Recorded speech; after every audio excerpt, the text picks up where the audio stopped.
Hey everybody, it's Magic Prepper, and I wanted to talk about some of the anti-Second Amendment legislation that's floating around right now, and just kind of give you my 2 cents and opinion on what the strategy is behind it, and let you all know that I just think there's a little bit more at work than just trying to shove each and every law down our throats. And I do think that anytime there is a mass shooting or something of that nature where the gun control advocates of the world can prey on people's emotions, are going to.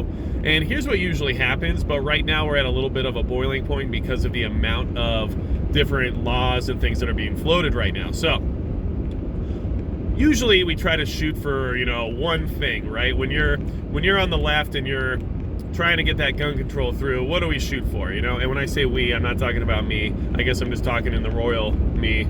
I don't know. Anyway, I'm not for gun control, just trying to make sure we're all aware of that.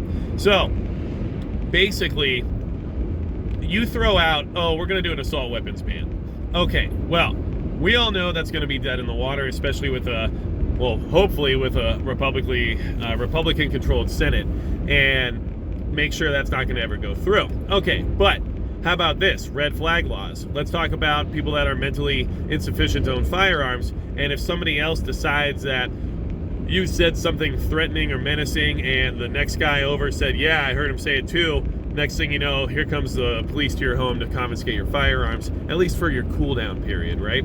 Okay, well, that's also being floated, and I hope that doesn't go through, but, we have to be careful about that. Okay, well, let's talk about pistol braces. Let's talk about AR pistols and the little braces we stick on them that make them legal instead of being short-barreled rifles. Okay, well, I could see why, that's not necessarily something people need. So, but that getting rid of those would be better than having a red flag rule, right? Or definitely better than an assault weapons ban. So, we can at least float that around there. Well, yeah. And while we're at it, let's talk about universal background checks, because, we need to make sure it's background check no matter what. There's no more private sales, and we got to make sure there's no loopholes. All those loopholes we talk about at gun shows all the time, which, there's not really any gun show loopholes. It's just people following the law. If there's a loophole, it's because there's no law denying them what they're doing. So, sorry we're not breaking the law, and sorry you think it's a loophole. Just like there's tax loopholes, I don't blame people for using tax loopholes if that's within their legal right to do so. So, anyway, those things get floated around. And now, most people would think, okay, well, the left wants every single one of these laws to be enacted. They want the assault weapons ban, they want the red flag laws, they want the pistol braces to be eliminated, and they want universal background checks, okay? Well, they do, but they also know how to play the game. If you insert just the assault weapons ban into the public forum, it will not win. It's too many, stipulations, and it's too many restrictions, and it's too many felons overnight that are created by a law like this. So, all right, well, let's talk about red flag laws. Well, there's a lot of gray area there, so I'm not sure if it'll win or not. I think it has the right intentions, is what most people are going to say, and I feel like, it's going to prevent mass shootings, is what most people are going to think, and then they're going to turn around and maybe be able to pass that, maybe not. So, what am I getting at here? They are going to throw as much legislation at us as possible so that in the grand scheme of things, in the form of public opinion, and for the politicians to feel like they're doing their job, but they're not, completely betraying their constituents, they're going to take the compromises. And so what they're doing is offering up compromising legislation that gives somebody something to do, and it still starts to limit our Second Amendment rights, and still starts to put a little bit more gun control out there.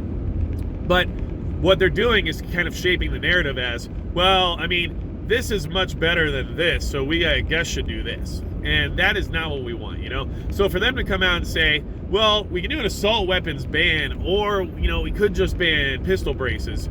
Okay, well, let's just ban the pistol braces, because then we won't have an assault weapons ban, and it's not as bad that way, right?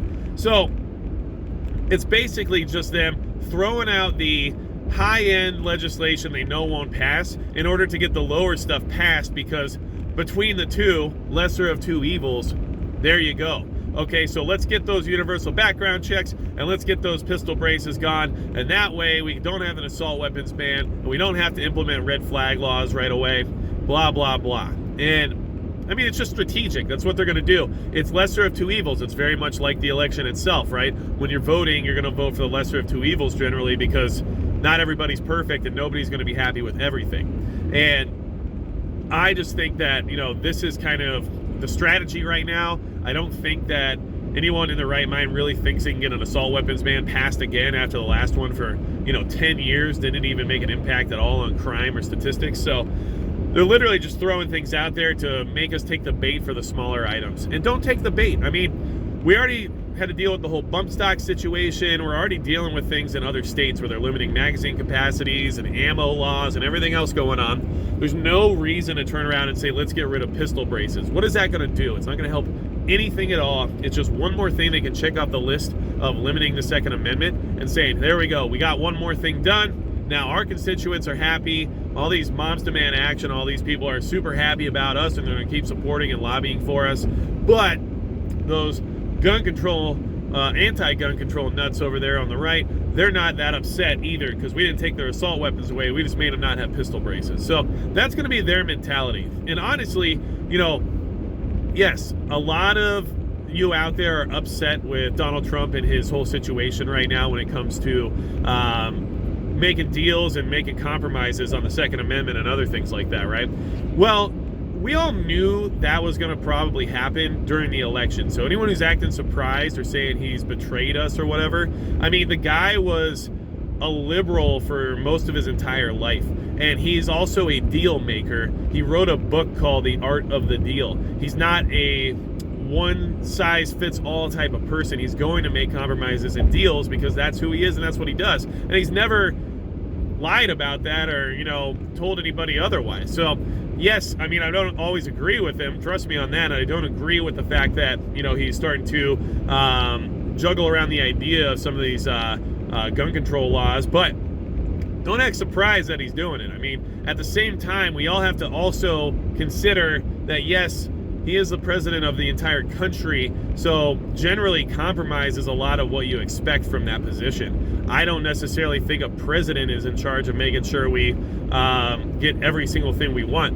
A lot of it is on us for letting the left take over the House last election. I mean, luckily we kept the Senate, and that's helped us keep out of the water for a long time here. But I mean, let's be honest, it's our fault that the Dems took over Congress and that they took over the House. So, we're gonna, reap what we sow. Okay, so I get it.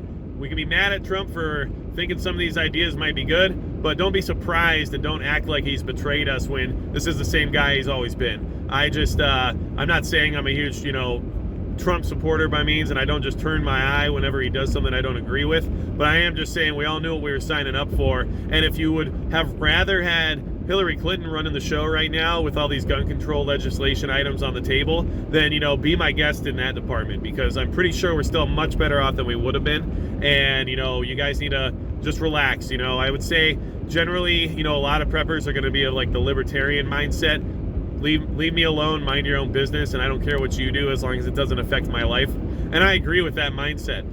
But just don't act like, suddenly we're being taken over by, Red China because the guy we elected who's the deal maker of the century is, starting to make deals. It's pretty obvious that this was going to happen. So that's the strategy. They're going to throw the high-end gun laws out there. They're going to throw all the stuff that we know won't pass so that the little things can pass. And that's 1 or 2 more wins in their book every time they do something like that. And now we have other representatives on the right side of the argument that are starting to join in on assault weapons bans and other things like that because, honestly, they're spineless and possibly rhinos, I guess is what we might call them. But either way, these people are just trying to pander and just trying to make everybody happy. And I don't know when a politician ever decided that was important. Yes, getting elected is their number one motive, but at the same time, you can't make everybody happy, so why try? I mean, geez. The other thing I wanted to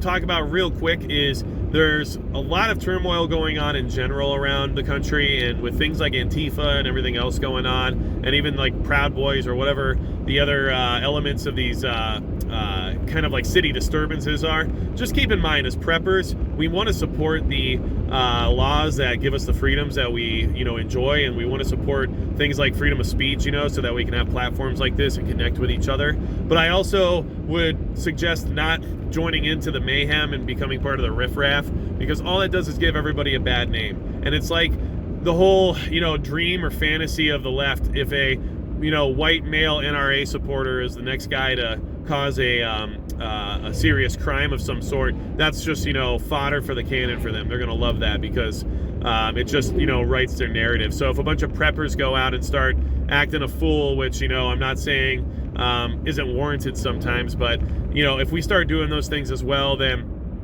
we might find ourselves in the same position of, just giving them what they want and finding ourselves being put on a list like the conspiracy theorists now, which is considered domestic terrorism of some sort. So just wanted to kind of mention all those items to y'all. I try not to get too political on the channel very often, but I also am a pretty strong patriot, and I get very upset about the direction of the country sometimes, and I also get upset about all the talk about this or that, when a lot of people just want to get upset over the next thing. So if you guys have anything else to add, feel free to leave comments in the section below. I love hearing everybody's opinions, and there's a lot of really smart people that subscribe to this channel, and I honestly don't consider myself some kind of an expert on every single situation that is covered, in the sense of politics or gun control or any of that kind of stuff. But I do read and I do follow up, and I do like hearing what you guys have to say as well, because there's a lot of great opinions out there, and I am not one of those people who's closed off to the idea of changing my mind. So if you do like the channel and you're enjoying the content here, please like, share, and subscribe. I've been really having a good time with it so far, and I hope to keep things rolling. So without anything else to rant about, I guess that's going to be it for Magic Prep.